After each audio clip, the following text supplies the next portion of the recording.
ফরিদগঞ্জ উপজেলার ৪ নং পশ্চিম সুবিদপুর ইউনিয়ন ছাত্রদল কর্তৃক আয়োজিত আওয়ামী ফ্যাসিবাদের দ্বারা দেশের শান্তি শৃঙ্খলা বিনষ্ট, লুটপাট, চাঁদাবাজি, হামলা, ভাঙচুর, সন্ত্রাসী ও নৈরাজ্যের প্রতিবাদে উপজেলার টোরা মুন্সিরহাট বাজারে বিকাল ৫টায় ছাত্রদলের একটি মিছিল বের করা হয়েছে।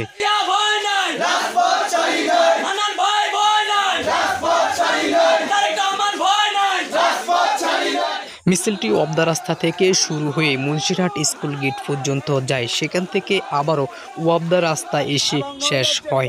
ইউনিয়ন ছাত্রদলের সাবেক সাধারণ সম্পাদক তারেক মজুমদারের নেতৃত্বে এই সময় মিছিলে উপস্থিত ছিলেন ইউনিয়ন ছাত্রদলের সাবেক সভাপতি মাহিম আনোয়ার, বর্তমান সভাপতি রাজু হোসেন বাবু এবং সাধারণ সম্পাদক রেদওয়ান হোসেন রিয়াদ সহ অন্যান্য নেতৃবৃন্দ।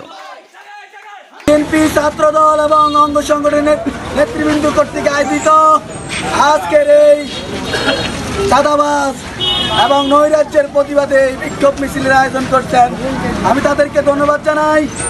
এবং আজকে যারা এই প্রোগ্রাম সাফল্যমণ্ডিত করেছেন তাদেরকে আমার ব্যক্তিগত পক্ষ থেকে এবং ৪ নং ইউনিয়ন ছাত্রদলের পক্ষ থেকে আন্তরিক শুভেচ্ছা এবং অভিনন্দন।